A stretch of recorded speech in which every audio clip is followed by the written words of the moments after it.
Hello बच्चों, एक बार सभी प्यारे विद्यार्थियों का इस ऑनलाइन प्लेटफॉर्म पर हार्दिक स्वागत और अभिनंदन है। तो प्यारे विद्यार्थियों, पिछले लेक्चर में हमने यूनिट नंबर 3 को कंप्लीट कर लिया था और उसके जो न्यूमेरिकल्स हैं वो हम एक्स्ट्रा क्लास लेकर के कंप्लीट करेंगे। और बच्चों, आज के इस लेक्चर में हम यूनिट नंबर 4 स्टार्ट करने जा रहे हैं। ओके, तो आज हम unit number 4 mathematical physics. Okay, तो देखिए प्यारे बच्चों, यूनिट नंबर 4 मैथमेटिकल फिजिक्स।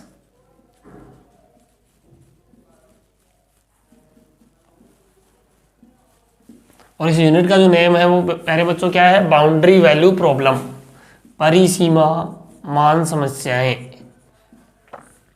परिसीमा मान समस्याएं, इंग्लिश में बोले तो बाउंड्री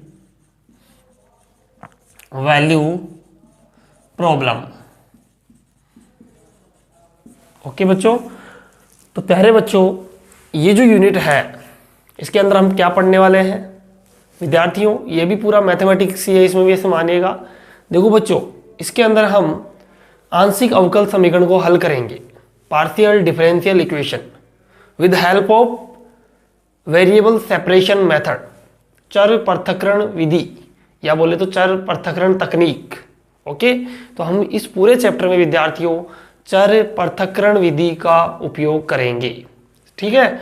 दूसरी बात, ये जो चैप्टर है इसमें हम boundary value problem, that means हम उन अवकल समीकरणों को हल करके उन पे सीमाबंद या बोले तो उनको प्रतिबंध, ओके बच्चों, प्रतिबंध अप्लाई करेंगे इनके ऊपर, प्रतिबंध।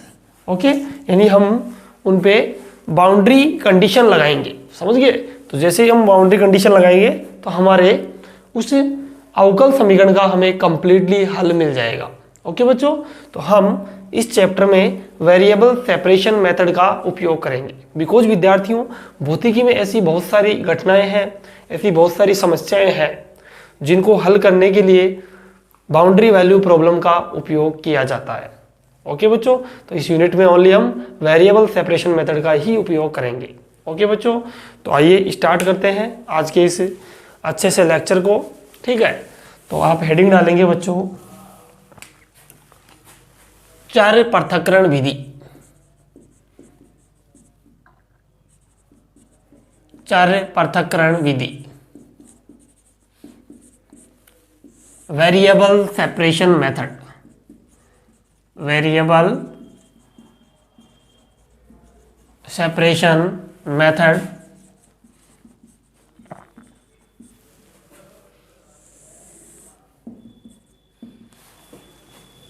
तो लिखोगे इस विधि में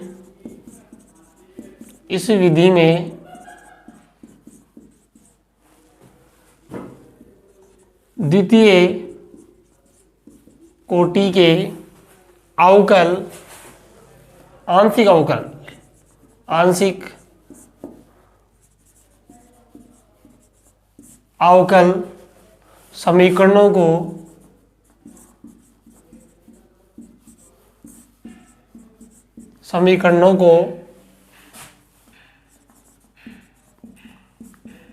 अलग अलग चरों में पृथक्कृत या पृथक्करण किया जाता है। ठीक है बच्चों, 1 मिनट रुकिएगा।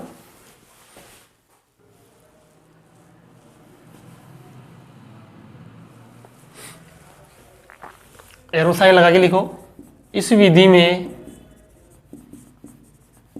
बहुचर आंशिक अवकल समीकरणों को, आंशिक अवकल समीकरणों को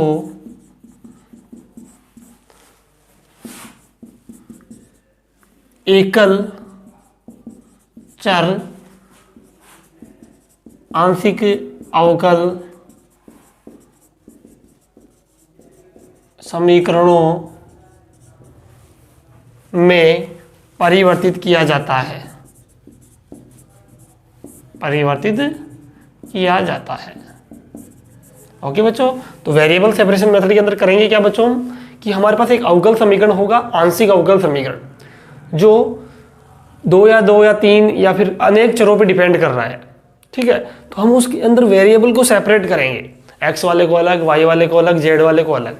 ठीक है बच्चों, तो वेरिएबल का जो सेपरेशन है वही क्या कहलाता है, वेरिएबल सेपरेशन मेथड।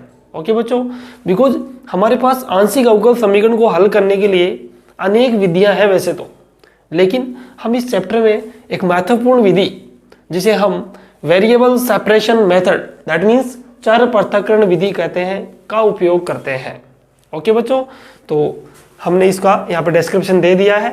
अब देखिए बच्चों, इसमें क्या क्या स्टेप होंगे।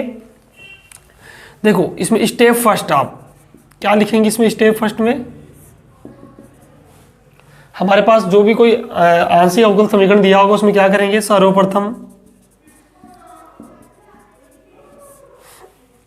लेट मान लीजिए फाई है, फाई एक्स वाई जेड को आप कैसे डिनोट करेंगे बच्चों, फाई जो फंक्शन है वो एक्स वाई जेड पे डिपेंड कर रहा है, तो आप उसको अलग अलग चरों के रूप में मानेंगे, x x, y y, z z. ठीक है बच्चों, आपके पास फर्स्ट कंडीशन ये हो गई। स्टेप सेकंड में आपको करना क्या है, इस फंक्शन को उस अवकल समीकरण में रखना है बच्चों। ठीक है, तो लिखोगे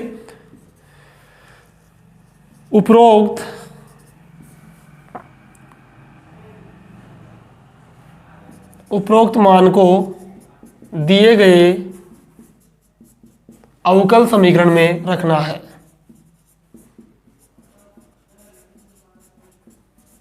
अवकल समीकरण में रखते हैं, ऐसे लिख लो, रखते हैं। रखने के बाद बच्चों जो कांस्टेंट होगा उसको बाहर करेंगे, बाकी को अंदर रखेंगे। देख ठीक है, तो स्टेप थर्ड में हम क्या करेंगे बच्चों, जो हमारे पास एक्स वाई जेड होगा, जैसे मान लीजिए ऐसे है, आंशिक अवकल समीकरण में द्वितीय कोटि का होगा, तो मान लो एक्स वाई जेड आपने यहाँ रखा, तो बच्चों यहाँ ओनली एक्स का ही फंक्शन है, तो वाई जेड कहाँ जाएंगे, बाहर आ जाएंगे। ठीक है, तो ठीक है, तो यहाँ पे लिखोगे नियत चरों को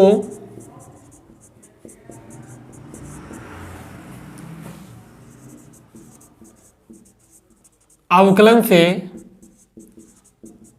बाहर लिखेंगे। ठीक है बच्चों, ये स्टेप थर्ड होगा आपके पास। स्टेप फोर्थ क्या होगा, स्टेप फोर्थ में बच्चों हमने जब इनको बाहर कर दिया, अब देखो ये जो हमने शुरू में माना था फाई एक्स वाई जेड, इसका ही हम पूरे अवकल समीकरण में क्या कर देंगे बच्चों, डिवाइड कर देंगे, भाग दे देंगे। ठीक है बच्चों, तो देखिएगा उपरोक्त फाई एक्स वाई जेड का, यानी कि x x, y y and z z का भाग देते हैं। ठीक है बच्चों, भाग देके फिर हम उसको अलग अलग वेरिएबल में वो क्या हो जाएगा, सेपरेट हो जाएगा बच्चों। फिर अलग अलग हमारे पास डिफरेंशियल इक्वेशन बनेगी, उनको हम किसी कांस्टेंट के इक्वल मान के और वहां से हम उनका सॉल्यूशन फाइंड करेंगे बच्चों। ठीक है, तो एक बार आप यहाँ तक राइट डाउन करें। अभी जो मैंने सारे स्टेप लिखे हैं वो अभी समझ में आ जाएंगे, अगर अभी भी नहीं आए तो। ठीक है, क्योंकि अभी अपन इनका एग्जाम्पल लेंगे, फिर ये पूरा कंप्लीटली आपको समझ आएगा। ठीक है, तो यहाँ तक राइट डाउन करें एक बार।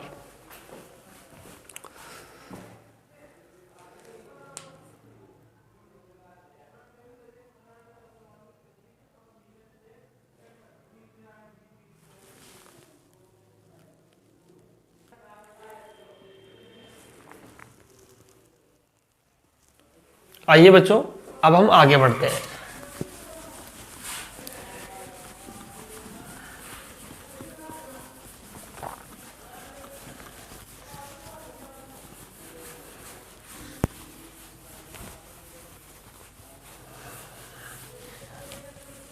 बच्चों एकदम इंटरेस्टिंग चैप्टर है, बिल्कुल भी घबराने की जरूरत नहीं है आपको, है ना।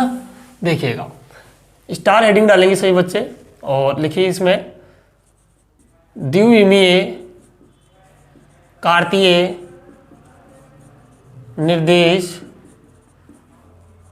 निर्देशांकों में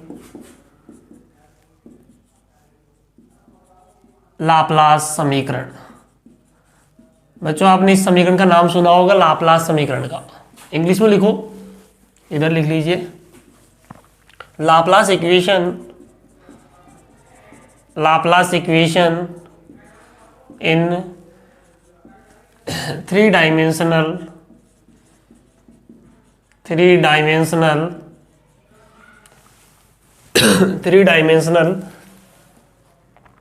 कार्टेशियन कोऑर्डिनेट, सॉरी बच्चों, द्विविमीय ना, टू डायमेंशनल कार्टेशियन कोऑर्डिनेट। अब देखिएगा बच्चों, तो हमारे को देखो यहाँ लाप्लास इक्वेशन को पढ़ो ध्यान से, है ना। इसको देखो बच्चों, लाप्लास समीकरण जो है वो क्या काम आता है। लाप्लास समीकरण जो है वो पोटेंशियल की वैल्यू फाइंड करने के काम आता है, यानी कि विभव का मान ज्ञात करने के लिए हम लाप्लास समीकरण का उपयोग करते हैं। आपने बच्चों फर्स्ट ईयर के अंदर पढ़ा होगा इसको, किस बुक में, इलेक्ट्रोमैग्नेटिज्म में। ओके बच्चों आज थोड़ा तबीयत खराब है, फिर भी देखो हम आपकी क्लासेस कंटिन्यू रख रहे हैं। ओके, एक बार बच्चों थोड़ा पानी पी लेते हैं, उसके बाद आपकी क्लास लेते हैं। ठीक है बच्चों, तो जो हमारे पास लाप्लास इक्वेशन जो है वो क्या करता है, आवेश रहित क्षेत्रों में विद्युत विभव का मान ज्ञात करता है। ठीक है बच्चों, यानी कि पोटेंशियल की वैल्यू फाइंड करता है, कहाँ पे, जहाँ पे आवेश नहीं है। ठीक है बच्चों, तो आपने फर्स्ट ईयर की जो विद्युत चुंबकत्व की बुक थी वहाँ पे इसकी स्टडी आपने की होगी बच्चों, यूनिट फर्स्ट के अंदर। ठीक है बच्चों, तो आइए हम यहाँ पर लिखते हैं इसके बारे में कि लाप्लास समीकरण का उपयोग आवेश रहित क्षेत्रों या फिर पृष्ठों, एक ही बात है, आवेश रहित क्षेत्रों में विभव का मान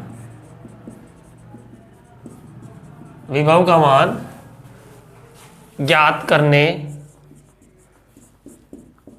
के लिए किया जाता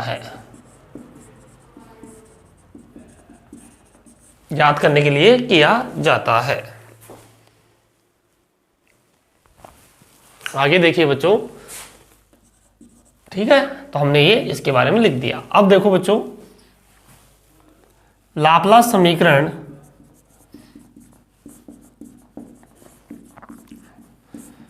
को निम्न प्रकार व्यक्त करते हैं। कैसे करते हैं बच्चों, निम्न प्रकार देखो, del 2 phi is equal to 0। ठीक है बच्चों, यहाँ पे डेल स्क्वायर क्या है, यहाँ del square is equal to del square upon del x square, del square upon del Y square, del square upon del z square. इसको कहते हैं बच्चों त्रिविमीय लाप्लास संकारक।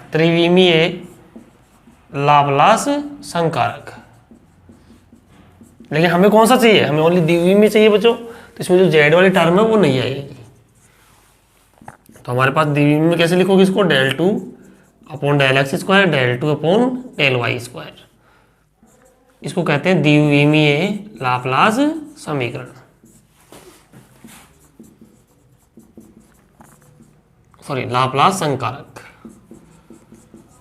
ठीक है बच्चों, तो यहाँ पे जो डेल स्क्वायर वो कैसा है, द्विविमीय है, तो ये वाली वैल्यू यहाँ पे पुट करेंगे। तो कीजिएगा बच्चों इसको, del square upon del x square phi plus del square upon del z square और फाई इज इक्वल टू 0। ठीक है, यहाँ पे वैल्यू पुट करेंगे, फाई दोनों के साथ मल्टीप्लाई हो जाएगा। ठीक है बच्चों, तो इसको आप समीकरण नंबर कितना देंगे, 1। ठीक है बच्चों, तो ये हमारे पास द्विविमीय लाप्लास समीकरण है। अब देख रहे हो बच्चों, यहाँ एक डिफरेंशियल इक्वेशन बन रहा है, सेकंड ऑर्डर का आंशिक डिफरेंस यानी आंशिक अवकल समीकरण। देख पा रहे हैं ना आप, ये वाला जो पूरा वैल्यू है समीकरण नंबर 1 में, वो एक आंशिक अवकल समीकरण है। तो बच्चों अब हम इसमें चर पृथक्करण विधि का उपयोग करेंगे इसको सोल्व करने के लिए। तो एक बार आप यहाँ तक राइट डाउन करो बच्चों, उसके बाद हम आगे बढ़ते हैं।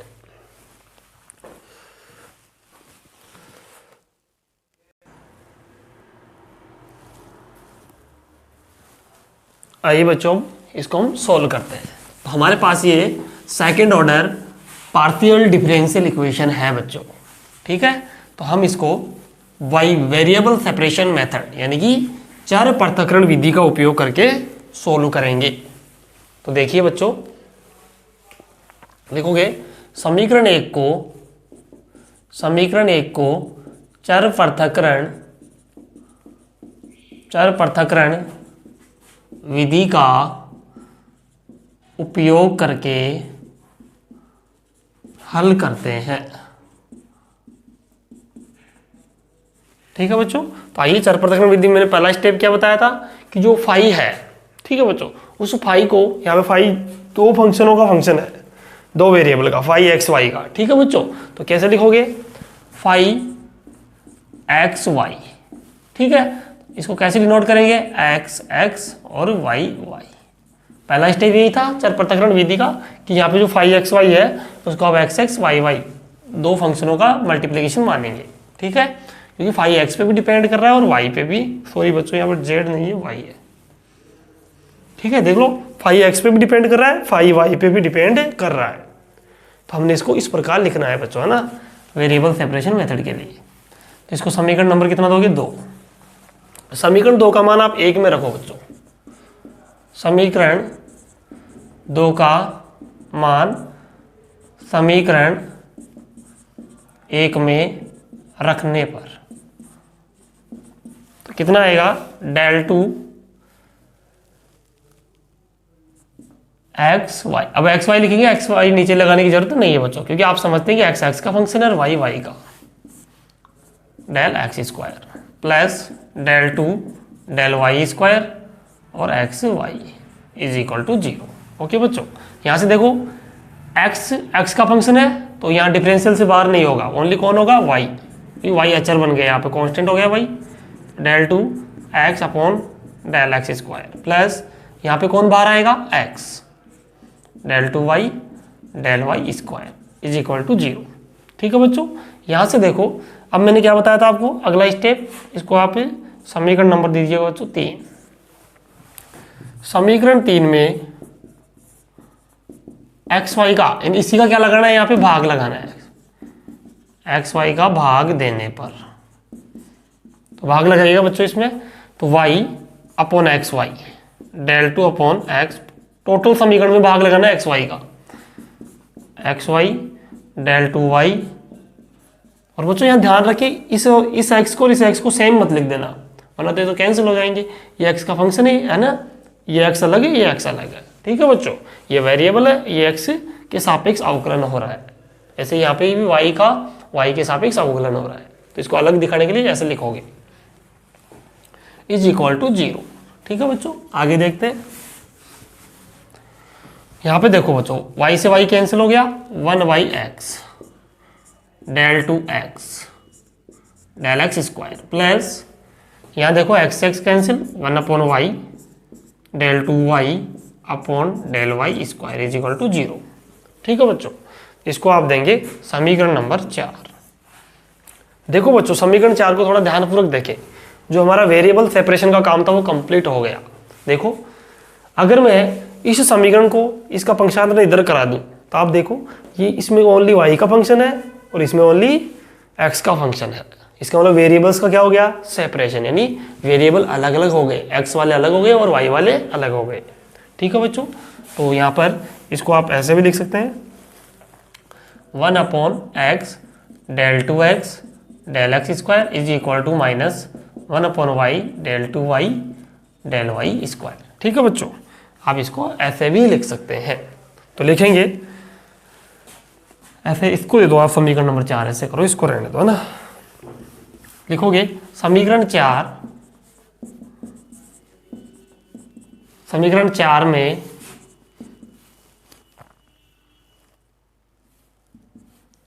में RHS या सॉरी LHS लिख लो, LHS में उपस्थित पद केवल x का फलन है, केवल x का फलन है, तथा RHS में उपस्थित फलन या उपस्थित पद y का फलन है। ओनली y का फलन है बच्चों। अतः यदि हम x के मान में परिवर्तन करें तो y के मान में कोई परिवर्तन नहीं होगा बच्चों। तो लिखो यदि x के मान में परिवर्तन करें या परिवर्तन करते हैं तो y के मान में कोई परिवर्तन नहीं होता है, कोई परिवर्तन नहीं होता है। और इसका विलोम भी सत्य है बच्चों, अगर आप y के मान में परिवर्तन करेंगे तो x वाले में भी कुछ भी परिवर्तन नहीं होगा। इसी प्रकार y के मान में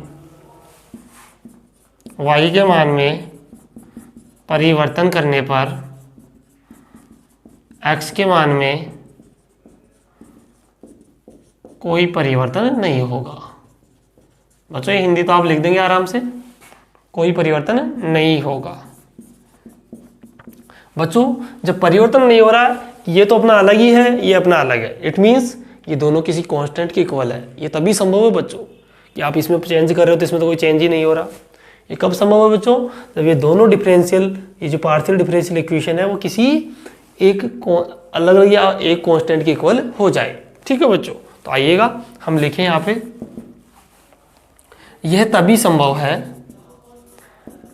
संभव है जब ये दोनों पद किसी नियतांक के बराबर हो, किसी नियतांक के बराबर हो। ठीक है बच्चों, तो लेट माना करो इनको नियतांक के बराबर, 1/x del 2x del x square. ठीक है बच्चों, आप इसको मान लीजिए बच्चों -k1 स्क्वायर। ठीक है बच्चों, and 1/y equal to del 2y upon del y square is equal to बच्चों क्या मानेंगे आप बताएं? ये इसको तो k1 स्क्वायर, इसको मान लो आप माइनस का k2 स्क्वायर। ठीक है बच्चों, कैसे ही मान लो, कोई दिक्कत नहीं है।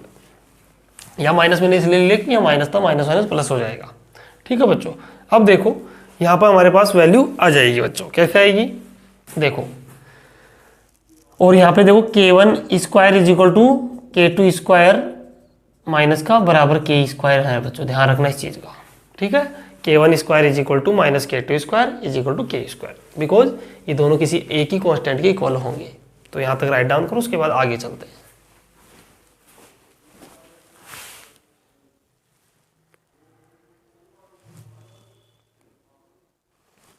चलते हैं बच्चों आगे। बच्चों एक बार आप यहाँ पर थोड़ा सा चेंज कर दें, केवल x का फलन है तथा RHS में उपस्थित y का फलन है। यदि x के मान में, तो यहाँ x लिखोगे ना, यदि x के मान में परिवर्तन करते हैं तो y यानी स्मॉल वाले y आएंगे यहाँ पर, क्योंकि इनमें चेंज होगा इनके सापेक्ष। तो यहाँ भी x और यहाँ y। ठीक है बच्चों, तो यहाँ भी बस सही है। और देखो इस वाले टर्म को देखो, ये k1 स्क्वायर माना है, इसको हमने k2 स्क्वायर, यहाँ पर माइनस ही मान लो बच्चों। क्यों? क्योंकि देखो k1 square plus k2 square is equal to कोई ना कोई k स्क्वायर होगा कांस्टेंट। ठीक है, तो आप यहाँ पे प्लस का ले लीजिए ताकि आपको कोई दिक्कत नहीं होगी। अब देखो बच्चों, जब मैंने इसके इक्वल k1 स्क्वायर माना, इसके इक्वल k2 स्क्वायर माना, तो देखो लिखेंगे यहाँ नीचे लिख लो, तथा k1 square plus k2 square is equal to 0। यहाँ पे 0 हो जाएगा, k1 square k2 square equal to 0। तो यहाँ से देखो सोल्व करो, k1 square equal to minus k2 square, और ये किसी नियतांक k स्क्वायर के इक्वल है बच्चों। ठीक है, ये आपको यहाँ पे ध्यान रखना है। तो आइए बच्चों, अब हम इसको आगे सोल्व करते हैं।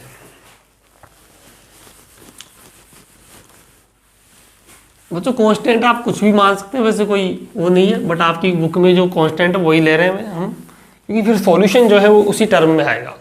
क्योंकि आजकल जो यूनिवर्सिटी एग्जाम्स हो रहे हैं बच्चों, वहाँ पे टीचर्स जो कॉपी चेक करने वाले डायरेक्ट आंसर देख के नंबर दे रहे हैं आपको। तो उनको अगर कांस्टेंट का भी फर्क मिलता है तो वो नंबर काटते हैं, है ना। कई टीचर अच्छे होते हैं वो नहीं काटते, लेकिन कुछ से को पता नहीं क्या प्रॉब्लम है ना। तो कांस्टेंट से कोई वो नहीं होगा, आप k1 अल्फा बीटा कुछ भी मान लीजिए इनको, उनसे कोई नोटेशन में कोई फर्क नहीं पड़ता है, लेकिन आप बुक के अनुसार ही माने इनको। ठीक है बच्चों, तो आइए अब हम इन डिफरेंशियल इक्वेशन को सोल्व करते हैं। फर्स्ट डिफरेंशियल इक्वेशन को ले अपन 1/x del two x del x square. k1 square की कुल कितना है k स्क्वायर। तो यहाँ से कितना आएगा बच्चों, del two x del x square is equal to, यहाँ माइनस इधर ले आओ, k स्क्वायर एक्स, ये x मल्टीप्लाई हो जाएगा, इज इक्वल टू 0। ठीक है बच्चों, यहाँ से देखो कैसे सॉल्व करोगे, डिफरेंशियल इक्वेशन है सेकेंड ऑर्डर का, तो ये हो जाएगा डी स्क्वायर, लिखना आता होगा ऐसे। ऑक्सिलरी इक्वेशन लिखो इसका। ठीक है बच्चों, सहायक समीकरण क्या होगी, एम स्क्वायर माइनस के स्क्वायर है, मैथमेटिक्स में पढ़ा होगा, डिफरेंशियल इक्वेशन की बुक है तुम्हारे तो पूरी सेकेंड ईयर में है कि नहीं, सेकेंड ईयर में पूरी बुक, तो वहाँ पे आपने ही पढ़ा होगा। M equal to plus minus k आ जाएगा बच्चों। ठीक है, इसका सॉल्यूशन आप कैसे लिखते हैं बताओ। इसका सॉल्यूशन आप बच्चे लिखते हैं एक्स इक्वल टू कितना आ जाएगा, ए ई की पावर के एक्स प्लस बी ई की पावर माइनस के एक्स। ओके बच्चों, तो हमारे पास ये इसका सॉल्यूशन आ जाएगा। आगे सॉल्व करो बच्चों। अगला डिफरेंशियल इक्वेशन, इसको नंबर दे दीजिए आप, कितना दोगे, 4 वहाँ पे दिया, इसको 5 नंबर इक्वेशन देंगे। ठीक है बच्चों, नेक्स्ट देखो, तथा 1/y del two y del Y square is equal to, देखो बच्चों यहाँ पे कितना आएगा, k2 स्क्वायर की जगह कितना आएगा, माइनस के स्क्वायर, तो माइनस के स्क्वायर, यहाँ से सोल्व करवाओ, del two y del Y square plus k square y. ठीक है बच्चों, इसको कैपिटल में लिखें, इज इक्वल टू 0। तो यहाँ से देखो d square plus k square y is equal to 0, यहाँ से m square plus k square बराबर 0। तो यहाँ से बच्चों आप सॉल्यूशन कैसे लिखेंगे, एम बराबर प्लस माइनस आयोटा के। बच्चों ये कैसे लिख रहा हूँ सबको समझ आ रहा है ना, ये मैथमेटिक्स में चल रहा है आपके, है ना, मैथमेटिक्स से मान लिया अवकल समीकरण की बुक आप पढ़ते हो ना, उसमें आता है, तो ये तो आपको आना चाहिए बच्चों, है ना, अदरवाइज तो फिर कैसे कर पाओगे, प्लस माइनस आयोटा के। तो इसका सॉल्यूशन बच्चों कैसे लिखते हैं, वाई वाई, और ये आएगा बच्चों, ए और बी कांस्टेंट आपने यहाँ यूज कर लिए, अब सी और डी कर लीजिए।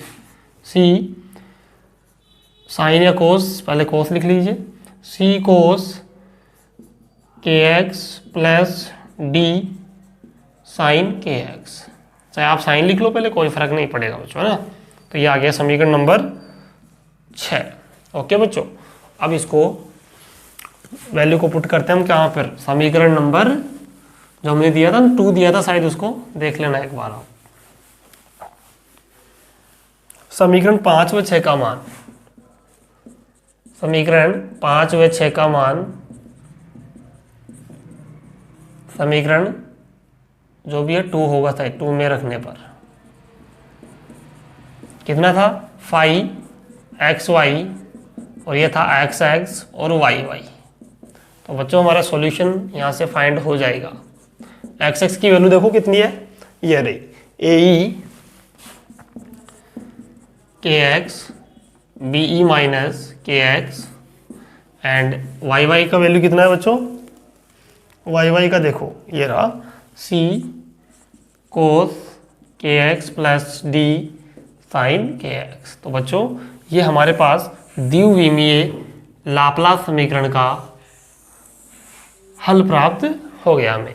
ठीक है बच्चों, ये किसका हल है, द्विविमीय लाप्लास समीकरण का हल। तो लिखेंगे यह है द्विविमीय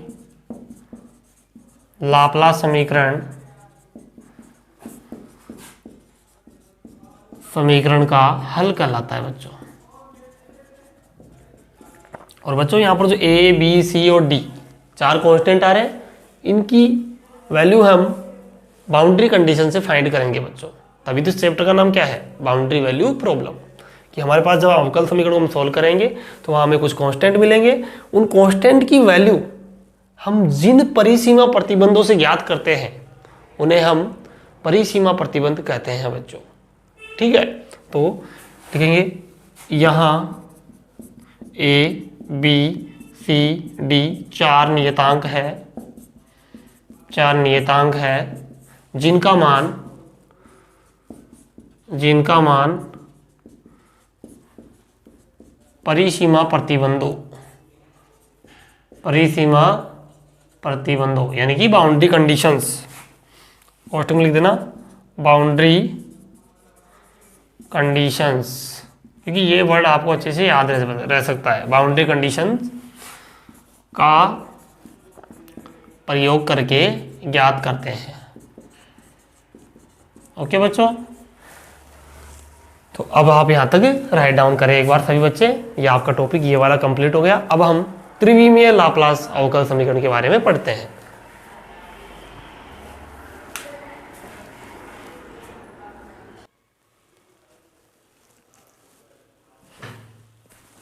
आइए बच्चों, अब हम त्रिविमीय लाप्लास समीकरण का अध्ययन करते हैं।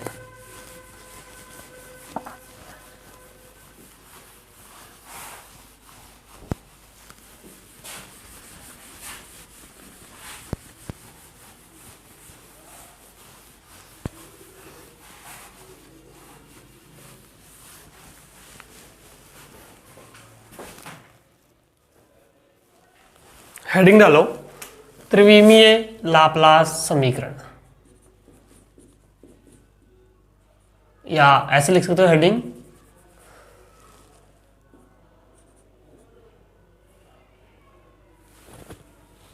त्रिविमीय कार्तीय निर्देशांकों में, जैसे अभी 2D की डाली थी ना वैसे ही, कार्तीय निर्देशांकों में, त्रिविमीय कार्तीय निर्देशांकों में लाप्लास समीकरण। तो बच्चों वही टेक्निक आपको फिर से यूज करनी है वेरिएबल सेपरेशन की। ठीक है बच्चों, तो लिखेंगे त्रिविमीय लाप्लास समीकरण को, त्रिविमीय लाप्लास समीकरण को निम्न प्रकार व्यक्त किया जाता है। जैसे करोगे बच्चों, del 2 phi is equal to 0। But बच्चों जो यहाँ पर ये लाप्लासियन जो ऑपरेटर है, लाप्लासियन जो संकारक वो 3D वाला आएगा, त्रिविमीय वाला। ओके, तो देखो बच्चों यहाँ del square is equal to del square upon del x square, del square upon del Y square, del square upon del z square. ठीक है बच्चों, त्रिविमीय लाप्लासियन संकारक, त्रिविमीय लाप्लासियन संकारक है।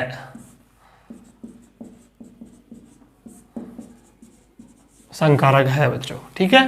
तो इसकी वैल्यू इसमें पुट करो, del square del x square, del square del Y square, del square del z square, और phi is equal to 0। ठीक है बच्चों, फाई इसमें ऑपरेट करवाओ, del 2 phi del x square plus del 2 del Y square plus del 2 phi भी आएगा और phi equal to 0। तो आप देख पा रहे हैं फाई यहाँ पर एक्स का भी फंक्शन है, वाई का भी है और जेड का भी है। ओके बच्चों, तो समीकरण नंबर 1 देंगे इसको। समीकरण 1 का हल, समीकरण 1 का हल चर पृथक्करण विधि से, चर पृथक्करण विधि से ज्ञात किया जाता है। ओके बच्चों, ये वेरिएबल सेपरेशन मेथड आपको अच्छे से माइंड में सेट कर लेना है। तो प्यारे बच्चों, फाई इक्वल टू, यानी कि बोले तो phi x y z is equal to, बच्चों जैसा हमने 2D में कंसिडर किया था वैसे ही 3D में कंसिडर करेंगे, x x and y y and z z. Okay बच्चों, अब हम इस वैल्यू को यहाँ से कहाँ पुट करेंगे, इक्वेशन नंबर 1 में, तो इसको समीकरण नंबर 2 देंगे। तो लिखेगा समीकरण 2 का मान, जिसको 2D वाला समझ में आ गया ना, त्रिविमीय वाला, उसको त्रिविमीय अपने आप ही समझ आ जाएगा बच्चों। कुछ भी नहीं करना, यहाँ पे 3 टर्म बनेगी बस, अलग अलग 3 पद बनेंगे, उनको अलग अलग को कांस्टेंट की को लेना है, अलग अलग को सोल्व करना है। तो हमारे पास यहाँ 3 सॉल्यूशन मिलेंगे। ओके बच्चों, आइए तो सोल्व करते हैं। समीकरण 2 का मान समीकरण 1 में रखने पर, तो पुट कीजिए बच्चों, एक में del 2 upon del x square and x y z plus del 2 upon del y square x y z plus del 2 upon del z square and x y z. ठीक है बच्चों, इज इक्वल टू 0। आइए अब वही काम करना है जो हमने दी हुई में किया था। क्या किया था बच्चों, यहाँ पर जो अवकलन के अंदर रहना चाहता है उसको अंदर रखें, जो कांस्टेंट है उनको बाहर करें। यहाँ देखो एक्स एक्स का फंक्शन है तो वाई और जेड कहाँ आ जाएंगे, बाहर आ जाएंगे। यहाँ पे वाई वाला बचेगा, एक्स जेड बाहर आ जाएगा, यहाँ पे एक्स वाई बाहर हो जाएगा।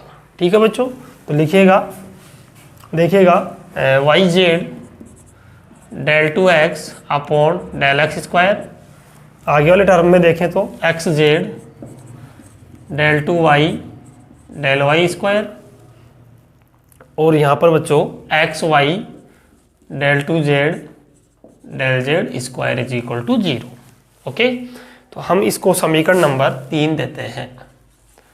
समीकरण 3 में क्या करेंगे बच्चों, एक्स वाई जेड का भाग लगाएंगे, जैसे 2D में हमने एक्स वाई का लगाया था, यहाँ पे तीनों का एक्स वाई जेड का लगाएंगे।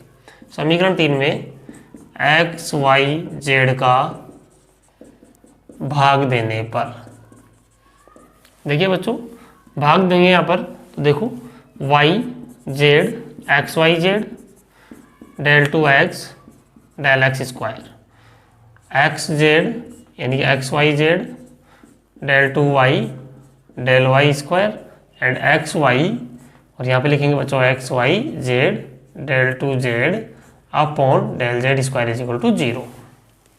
तो देखो बच्चों यहाँ पे टर्म बचेगी हमारे पास 1/x del 2x del x square, अगला टर्म आएगा एक्स जेड से एक्स जेड कैंसिल हो जाएगा, 1/y del 2y and del y square. और नेक्स्ट टर्म देखो बच्चों एक्स वाई से x y cancel, 1/z del 2z del z square is equal to 0। समीकरण नंबर बच्चों इसको देंगे आप 4। ठीक है प्यारे बच्चों, तो अब आप देख पा रहे हैं हमारे पास द्विविमीय लाप्लास समीकरण में यहाँ तक 2 ही टर्म आ रही थी, त्रिविमीय में हमारे पास जेड वाली टर्म और आ रही है बच्चों। आइए इसको भी हम सोल्व करते हैं। तो लिखोगे बच्चों समीकरण 4 में 3 पद है, 3 पद है जिसमें प्रथम पद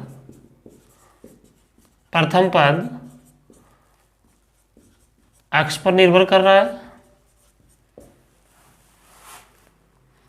प्रथम पद x पर, ऐसे देखो डायरेक्ट लिखेंगे x पर, द्वितीय पद y पर तथा तृतीय पद z पर निर्भर कर रहा है। इट मीन्स बच्चों अगर मैं x के मान में परिवर्तन करता हूं तो y और z में कोई परिवर्तन नहीं आना चाहिए। इसी प्रकार अगर मैं y के मान में परिवर्तन करता हूं तो x और z में कोई परिवर्तन नहीं होना चाहिए। इसी प्रकार मैं z के मान में परिवर्तन करता हूं तो x और y में कोई परिवर्तन नहीं होना चाहिए प्यारे बच्चों। दैट मीन्स, इसका मीन्स क्या हुआ बच्चों, इसका मतलब ये हुआ ये तीनों एक दूसरे से इंडिपेंडेंट है। इट मीन्स ये किसी कांस्टेंट के इक्वल है बच्चों, है ना। ये भी किसी कांस्टेंट के इक्वल होगा, ये भी किसी कांस्टेंट के इक्वल होगा और ये भी किसी कांस्टेंट के इक्वल होगा प्यारे बच्चों। ठीक है, तो हम अब इनको अलग अलग कांस्टेंट के इक्वल लेके इनका सॉल्यूशन फाइंड करते हैं बच्चों। तो आइए लेट कंसीडर, माना 1/x del 2x del x square is equal to, मान लेता हूं बच्चों में, -α²। ओके, आप इसको देंगे 4a इक्वेशन। इसी प्रकार 1/y del 2y upon del y square is equal to -β², इसको देंगे बच्चों 4b इक्वेशन। ठीक है, एक बार आप यहां तक राइट डाउन करें, उसके बाद आगे बढ़ते हैं प्यारे बच्चों।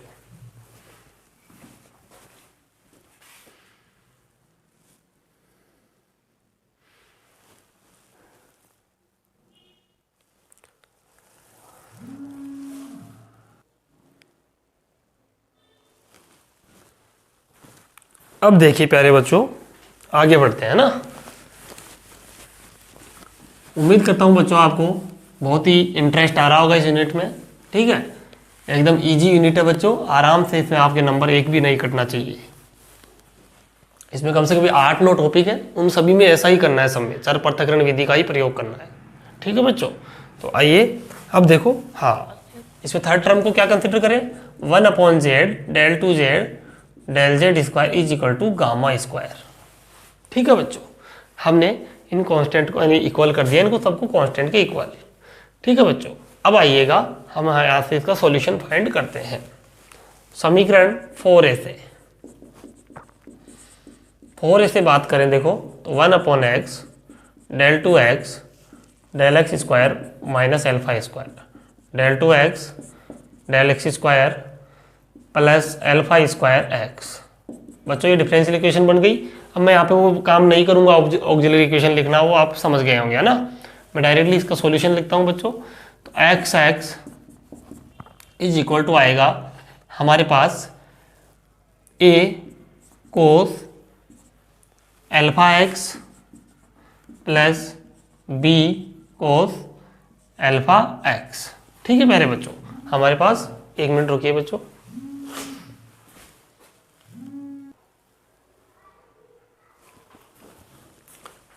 ठीक है बच्चों, तो हमारे पास क्या आ गया, सॉल्यूशन आ गया इसका, ये वाला। ओके, तो हमारे पास a कोस एल्फा x और b कोस, सॉरी यहाँ पे साइन आएगा ना, b sine alpha x। Okay बच्चों, तो हमारे पास ये इसका सॉल्यूशन प्राप्त हुआ। इसी प्रकार इसको आप समीकरण नंबर देंगे बच्चों 5। समीकरण 4b से देखो बच्चों,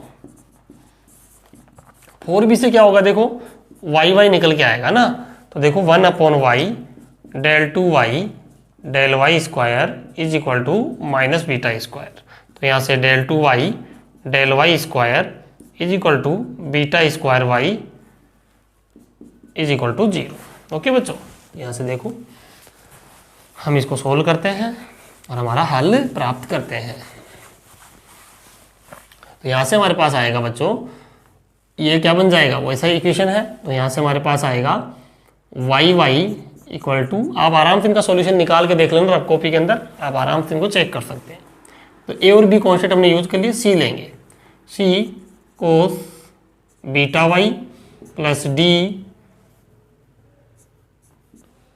कोस साइन बीटा y। ठीक है बच्चों, ये आपके पास सॉल्यूशन इसका फाइंड हो गया है। अब देखो बच्चों, ये इसको देंगे आप समीकरण नंबर 6। अब इसी प्रकार इसको आपने 4c नाम देना था बच्चों। समीकरण 4c से देखो बच्चों, 1/z del 2z del z square is equal to gamma square. इसको आप कैसे लिखेंगे, del 2z del z square minus gamma square z is equal to 0। इसका सॉल्यूशन जब बच्चों हम लिखेंगे तो e की पावर के फॉर्म में आएगा। e की पावर फॉर्म में देखो बच्चों, इसका सॉल्यूशन लिखेंगे z और वो आएगा a b c d आपने यूज ले लिया। अब e का यूज करेंगे, e की power gamma z plus f e की पावर माइनस गामा z। बच्चों सॉल्यूशन लिखना आपने अवकल समीकरण की बुक में सीख लिया होगा, ऐसे ही हम उम्मीद करते हैं आपसे। ठीक है बच्चों, तो हमारे पास ये सॉल्यूशन आएगा, इसको आप समीकरण नंबर देंगे 7। ठीक है प्यारे बच्चों, तो ये इक्वेशन हमारे पास आ गई। एक चीज और देखो बच्चों, आपने इनको एल्फा स्क्वायर माना, इसको माइनस बीटा स्क्वायर, इसको गामा स्क्वायर, इन सभी की वैल्यू आप समीकरण नंबर 4 में रखो। तो फर्स्ट की जगह एल्फा स्क्वायर, सेकंड की जगह माइनस गामा बीटा स्क्वायर और थर्ड की जगह gamma square is equal to 0। तो यहाँ से गामा स्क्वायर बराबर कितना आ रहा है, alpha square plus beta square, gamma equal to under root alpha square plus beta square. ये वैल्यू हमारे काम आएगी, इसको पुट कर देंगे बाद में। ओके, तो अब देखिए बच्चों, फाइनली हम सॉल्यूशन लिख देते हैं इसका। तो समीकरण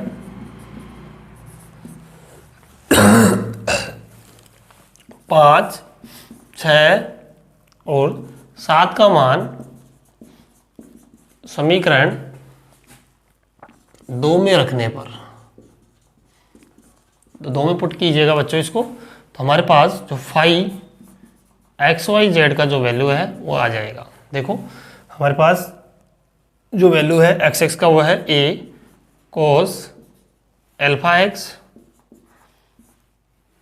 plus B sine alpha X, फिर आएगा C cos beta X D sine beta X and E की पावर गामा जेड, सॉरी यहाँ वाई आएगा बच्चों, Y gamma Z and D E की पावर माइनस गामा जेड। तो प्यारे बच्चों ये त्रिविमीय लाप्लास समीकरण का सॉल्यूशन है। तो प्यारे विद्यार्थियों जहाँ पर गामा क्या है, जहाँ gamma equal to under root alpha square plus beta square. Okay बच्चों, तो आपके पास ये जो सॉल्यूशन हमें फाई के रूप में मिला है वो त्रिविमीय लाप्लास समीकरण का हल है बच्चों। अब ये हमने द्विविमीय और त्रिविमीय हल तो कर लिया बच्चों, अब इन्हीं का यूज करके हम कुछ भौतिकीय परिघटनाओं को समझाएंगे बच्चों। ठीक है, वो जो तुम्हारे सिलेबस में जो टॉपिक है उनमें इन्हीं का यूज करेंगे बच्चों।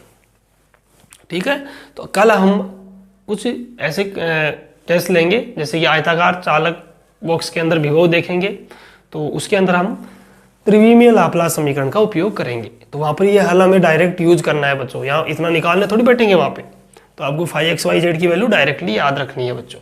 ठीक है, अगर 2D का कोई केस आता है तो आप द्विविमीय वाला यूज करेंगे आप। ठीक है बच्चों, द्विविमीय लाप्लास समीकरण। तो बच्चों आज की इस लेक्चर में इतना ही करेंगे, कल के लेक्चर में हम इस यूनिट को आगे बढ़ाएंगे और जल्दी ये यूनिट आपकी पूरी हो जाएगी बच्चों। और प्यारे बच्चों एक चीज़ और सुनिएगा, 25 तारीख से हम 25 दिसंबर से हम आपका नया पेपर स्टार्ट कर रहे हैं थर्मोडायनेमिक्स। ओके, जिसका मैंने जो सूचना है इन्फॉर्मेशन वो आपको यूट्यूब की जो कम्युनिटी पोस्ट होती है वहाँ पे मैंने पोस्ट कर दिया है बच्चों, तो आप इसको ज़्यादा से ज़्यादा शेयर करें। ठीक है बच्चों, उम्मीद करता हूँ आप ज़रूर करेंगे काम। Thank you, bye bye, take care, love you all. Okay बच्चों, थैंक यू।